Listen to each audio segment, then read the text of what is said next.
Glory be to God. Welcome to D. Weaver Art here on YouTube. I give glory and praise to God that you choose to watch this channel. Today I'd like to share with you episode 2 in a new series I title Artist Talk, in which I interview various artists that have influenced me and inspired me as an artist. In today's episode, you will see an interview that I had with Ken Wilson of upstate New York. If you're new to the D. Weaver Art channel, I urge you to subscribe, and also don't forget to hit the notification bell. By doing so, you will receive instant alerts on new content and material. With that being said, please watch and enjoy this video. Hello everyone. Thank you. Welcome to D. Weaver Art channel here on YouTube. Today I have a special artist friend in episode 2 of Artist Talk. And he is an artist that I have been following and been a part of on Facebook. And his name is Ken Wilson. So show some love. Hello, Ken Wilson. Hello. I'm glad you got an opportunity for us to connect. And I would like to get to know you personally more as an artist. And I want to share you with my all my audience and those who are interested in art out there that is watching this video. Okay. For those of you all who do not know Ken, he resides in the northeast eastern state, I think New York, correct? Upstate New York, yeah. Upstate New York, and he is a artist who paints, and his style is very different. I mean, it's very bold to me. When I say bold, he is not afraid to lay the paint on, and what I mean by that, I mean lay the paint on thick and rich. And I love his art. He is very, how would I say, expressive with the brush marks. And if his process, I'm gonna let him speak about his process. I'm not even sure if he even uses brush. I think he's using a palette knife because it's really laid on there thick. And so with that being said, Ken, welcome to D. Weaver Art channel here on YouTube. Tell us more about yourself. My name's Ken Wilson, as we've already covered here, and I grew up in upstate New York in the Albany, New York area, born and raised. And if you hear a mower, it's my lawn guys out there doing my lawn for me. So if you hear my lawnmower, that's what it is. But I was born, raised, educated in Albany area, graduated high school, attended university at Albany. Did not study art in college. That was pretty much a self-motivated type of thing. I had intrinsic reasons for studying art. I graduated high school from a military academy, and then I went on to college. And when I was in college, I was in ROTC. So after graduating college, I went into the United States Marine Corps as a second lieutenant and spent 7 years in the Marine Corps Active Reserve. And less than 2 years after college as well, I mean, right after officer's candidate school, I attended the New York State Police Academy. And I served in the New York State Police for 21 years. And I retired in 2006 with the rank of station commander, sergeant station commander. As far as my journey in art, I do paint with brushes as well. And the majority of my painting career, I've painted with brushes, but now I'm seeming to move more towards heavy impasto application of paint with palette knife. And that seems to be really pleasing to the collectors and buyers. And that style is also allowing me to be more expressive in how I interpret what's in front of me. I'm one of the few Black plein air painters in the United States. There aren't many of us. But I've seemed to made a name for myself in that realm.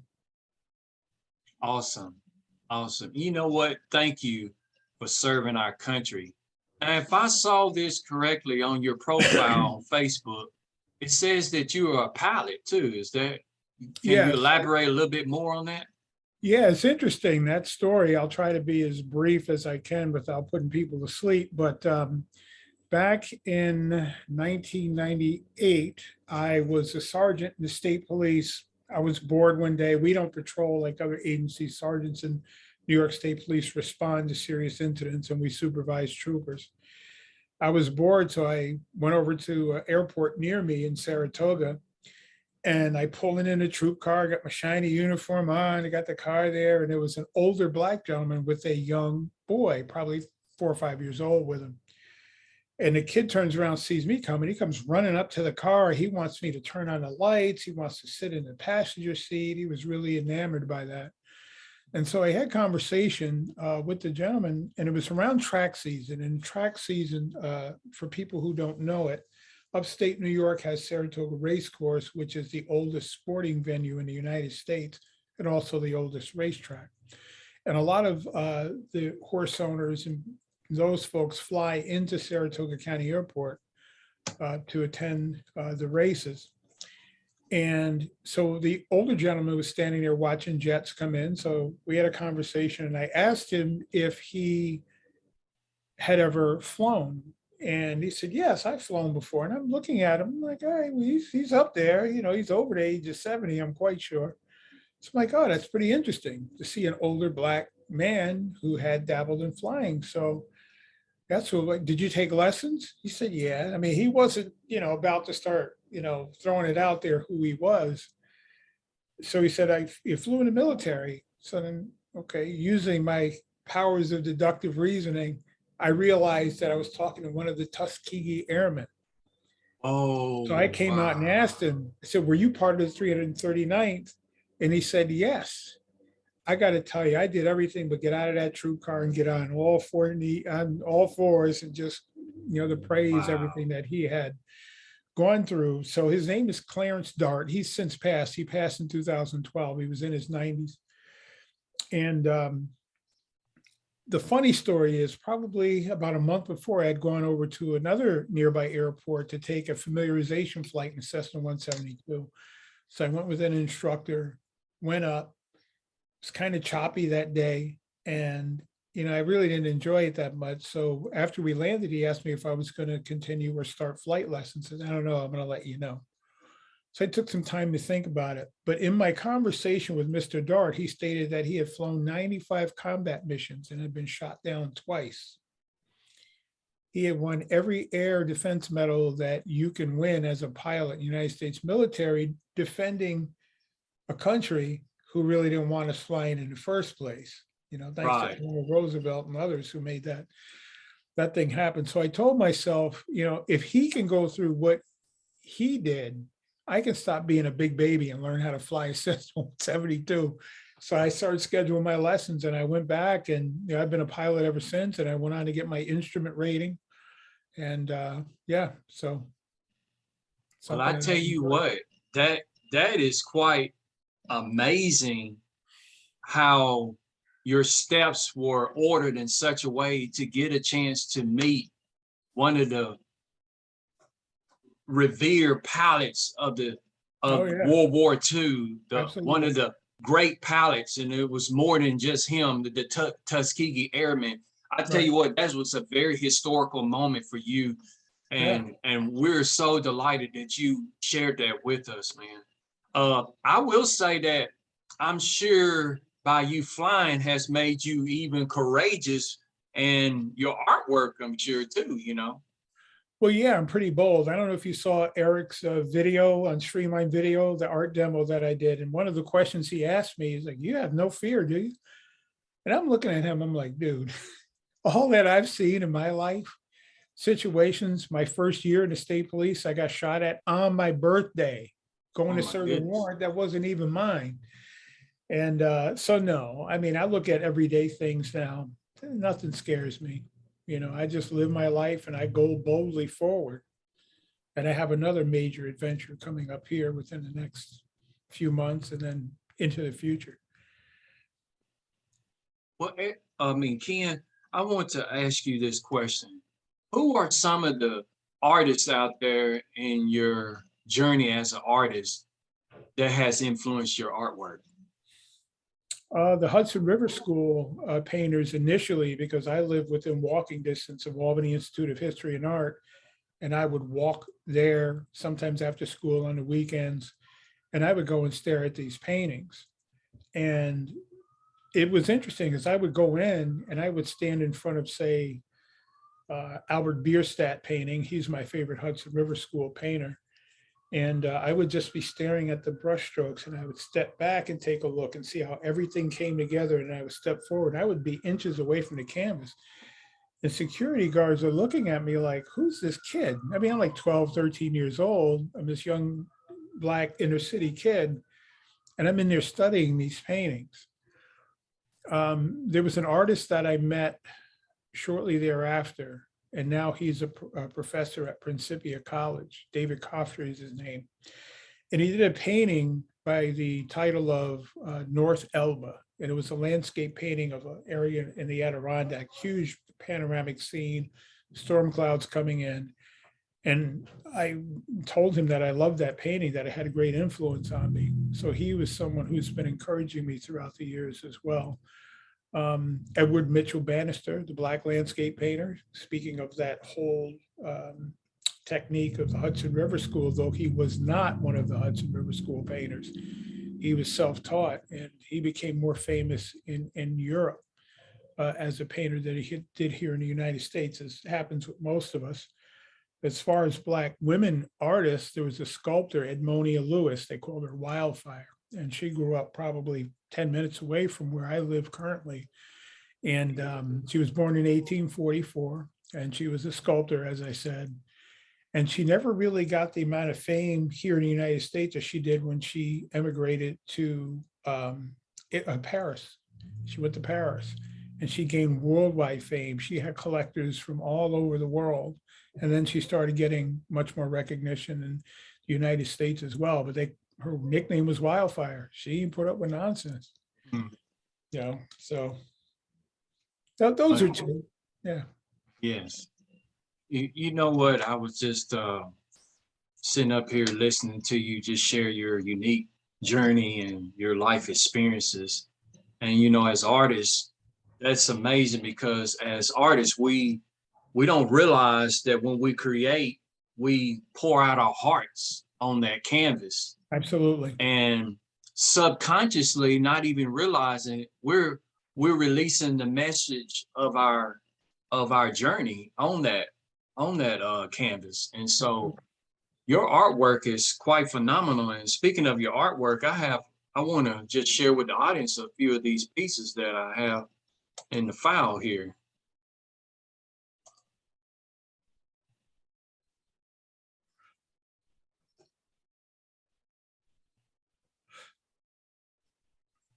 Okay, I see that you have your easel and you at a scene, don't see much detail. There's like a white building in the background. Mm-hmm. But share with us as an audience, what is the subject matter that you painted and how is it personal to you? This painting was one of probably 8 that I created as one of the juried artists in the Hudson Valley Plein Air Invitational last year. And it was in Hudson Valley in Wallkill, New York, and a bunch of artists. There were 50 of us that were actually juried into the event, though there were probably about 150 artists just out painting. And this was at a onion farm in Wallkill, and I was painting a small access road, and I liked the feeling, composition, and light in that particular piece there. And so that's what I created. That one's 11 by 14. It's very impasto oil, 100% palette knife. Okay. Got some more we need to review quickly. Oh,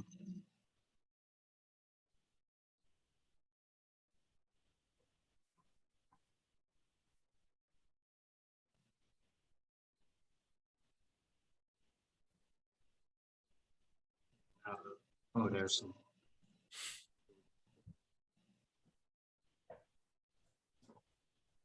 All right, this is very beautiful, Ken.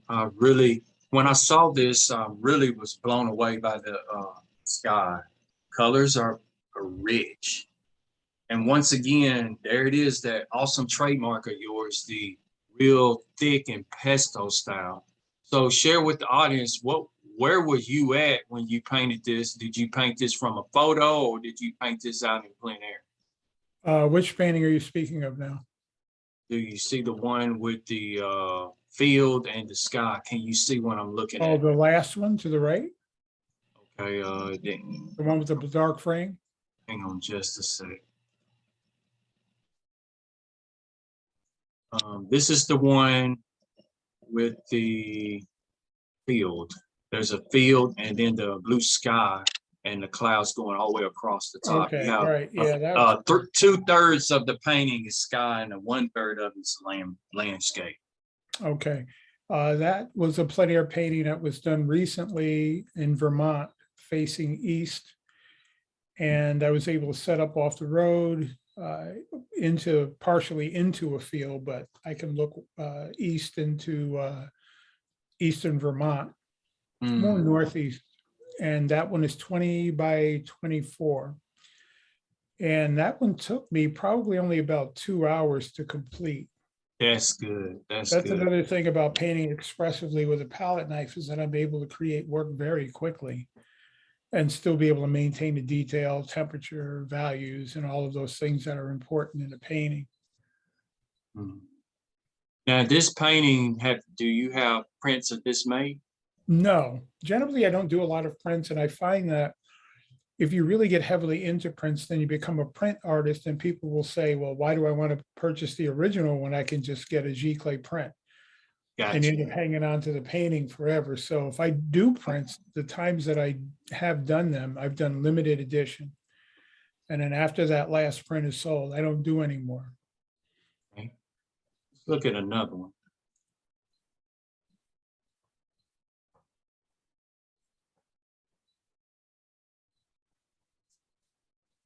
Here's one with rocks.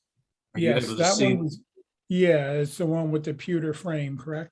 Yeah. Yes, that's correct. Rocks, so I guess that narrows it down. That was done in Keene, New York, which is in the Adirondacks. It's in the northern part of New York State, closer toward the Canadian border. And that was a painting that was done by hiking. You know, I came upon this scene, and what struck me was the diagonal components of the painting, and also the power and strength of the stonework that was there, and the trees that had fallen. And that painting was done with a combination of palette knives, probably 80% palette knife, 20% brush. And that one is 20 by 16. Without the frame, it's 20 by 16. But that's one of those, and the title of the painting is Sanctorum. And so the sanctuary, that's like the sanctuary, being in that canopy of trees deep inside the woods, and you know, just that whole cathedral type feeling of it. Though I'm not a religious person, but that's another conversation. But yeah, that's let's look at another one here. And this gonna be the last one we'll look at here. And this is one where it's, once again, the sky, which just draws me, and the impasto style. But what makes this unique from the other ones is the color vibration in the atmosphere up in the, where the clouds and stuff, and you see the blue sky, and you got pink showing off in there. mm-hmm. And there is a little bit of, and then what I really like too is the convincing how you was able to bring the reflection of the sky down onto the water. So share with the audience, what were you doing with that? What were you trying to relay to the viewer? This is another painting that was done in Lake George. A lot of people have heard of that. It's a very famous location here in New York State. And what I was trying to evoke emotionally with this painting was the golden hour, that period of late afternoon, about an hour prior to sundown, where you have a lot of secondary colors in the atmosphere. You have the greens, you have the oranges, you have, you know, the subtle reds, and just the formation of the clouds is what drew me, because it brings the viewer's eye into the painting and then just up and through the painting itself. So that was one that I'm really satisfied with the way it came out. And another thing too with palette knife is it's very gestural. And once I lay in what I need to say with that particular palette knife stroke, as I leave it alone. And yeah, so that one does very well. And that's in a local gallery near me. Actually, the horse painting, California Chrome, is sold. That's over in Australia now. Okay. But all of the paintings, all of those paintings now are in galleries that represent me. All right. Ken, real briefly, share with the audience how they can get a collection of these original paintings, beautiful paintings of yours, how they can contact you and how they can probably follow you on any of the platforms. Well, they can reach me at my phone number, direct phone number is 518-419-9290. And my website is kenwilsonfineart.com. I'm also on Instagram, if anyone wants to look me up there. And I'm in Ceres Gallery, and that's CERES, and that is located in Portsmouth, New Hampshire. And they just opened another gallery in Maine, in Ogunquit, Maine. And I have a bunch of new paintings that, I have some paintings there, but I have a bunch of new ones that are going there as well.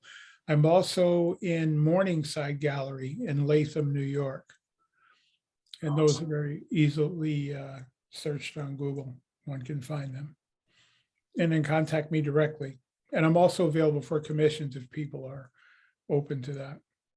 That is great to hear. And thank you so much for sharing with us on that.